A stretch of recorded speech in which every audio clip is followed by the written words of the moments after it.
Inspector Vijay here. ఎవరు? Home minister గారు పియ్యానా? చెప్పండి. చంటిని అరెస్ట్ చేసినందుకు హోమ్ మినిస్టర్ ఫీల్ అవుతున్నారా? ఆయనకు నా ప్రగాఢ సానుభూతి చెప్పడం కంటే ఇంకేమీ చేయలేను. I'm sorry. Excuse me.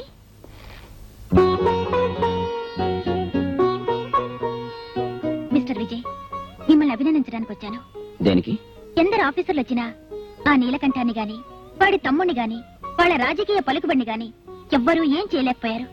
అలాంటిది ఆ రౌడీని మీరింత ధైర్యంగా అరెస్ట్ చేశారంటే యు ఆర్ రియలీ గ్రేట్. అదేంటండి, అతను అరెస్ట్ చేశానని పెద్ద పెద్ద వాళ్ళంతా నన్ను చాలా నిరంకుశుడు అని విమర్శిస్తుంటే మీరొక్కరు మాత్రం నన్ను అభినందిస్తున్నారే, ఎందుకు? విశ్వనాథ్ లాంటి మంచి మనిషిని చంపిన వాడికి సంకెళ్లు వేసిన మిమ్మల్ని మనసున్న వాళ్ళెవరైనా మెచ్చుకుంటారే కానీ విమర్శించరు. మీకు విశ్వం తెలుసా? తెలుసు, మా అన్నయ్య. అంటే మీరేనా మిస్ సుధా? అవును. ఇప్పుడు ఏం చేస్తున్నారు? నిన్నే సీఎం గారి పర్సనల్ అసిస్టెంట్ గా అపాయింట్ అయ్యాను. ఇంతకాలం అన్నయ్య ఒక్కడే నన్ను చదివించాడు, మా ఇంటిని పోషించాడు. తీరా నేను ఆర్థికంగా తన చేతికి అందించేసరికి తన ఈ ప్రపంచానికి అందకుండా వెళ్లిపోయాడు. Come on, take it easy, control your self. ఇలాంటి సమయంలో బాధపడడం కంటే మీ అన్నయ్యని చంపిన వాళ్ళ మీద కక్ష సాధించాలని పట్టుదల పెంచుకోవాలి. ఎస్. ఈ గవర్నమెంట్, ఈ వ్యవస్థ వాళ్ళని ఏమీ చేయలేనప్పుడు అంతా వాళ్ళ బలగాన్ని, ఆడదాన్ని నేనేం చేయగలను? నేను చేస్తాను. ఈ కేసుని సామాన్యంగా వదలను. ఈ కాకి బట్టల సత్తా చూపిస్తాను. ఒక్కొక్కరిని ఉరికమ్మ ఎక్కించకపోతే ఐఎమ్ నాట్ విజయ్. ఒక బాధ్యత గల పోలీస్ ఆఫీసర్ గా మీరు కేసు గెలిస్తే అంతకంటే ఆనందం నాకు లేదు. వాడికి శిక్ష పడచ్చు, పడకపోవచ్చు, కానీ మీరు మాత్రం చేశారంటే అది మీ డిపార్ట్మెంటే గర్వించదగ్గ విషయంగా భావిస్తున్నాను. అందుకు మరోసారి మిమ్మల్ని మనస్ఫూర్తిగా అభినందిస్తున్నాను. వస్తాను.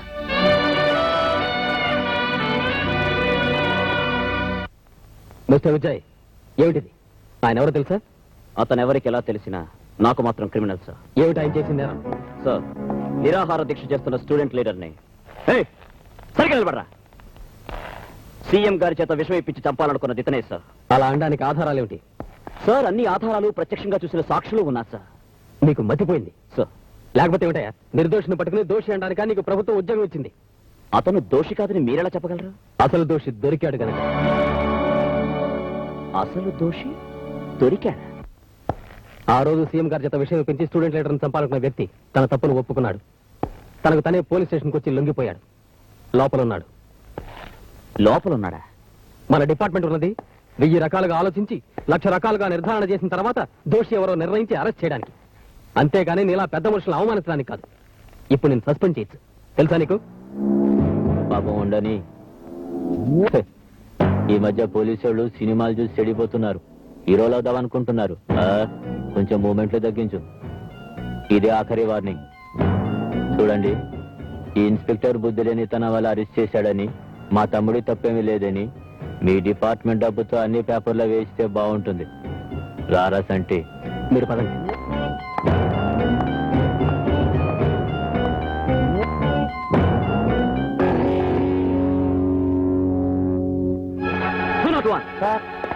ఆ నేరం చేశానని లొంగిపోయిన రాస్కల్ ఎక్కడున్నాడు? 3వ నెంబర్ సెల్లో ఉన్నాడు సార్.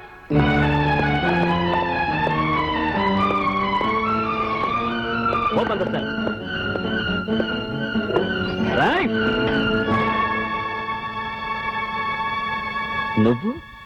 నువ్వు నేరం చేయించావా?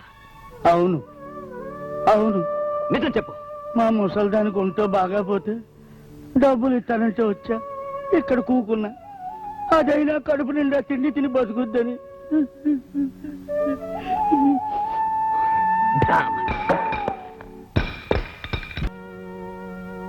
నీతి లేని మనుషుల్ని వరుసగా నిలబెట్టి కాల్చి పారేయాలి. That's the only way. ఏమండి, కంగారు పడకండి. సీఎం గారు మీ మాస్టరే కదా, ఇవన్నీ చెప్తే ఆయనే చూసుకుంటారు కదా. నేను సంపాదించిన సాక్ష్యాల్ని తారుమారు చేసి చట్టరీత్యా వాడిని రాజమర్యాదలతో తీసుకెళ్లారు రాజకీయ ప్రముఖులు. అలాంటప్పుడు ఆయన దగ్గర మాత్రం వాడిని దోషి అని ఎలా నిరూపించగలరు? న్యాయం ఇన్ని రకాలుగా వంకర్లు పోతుంటే దేశం ఎలా బాగుపడుతుంది?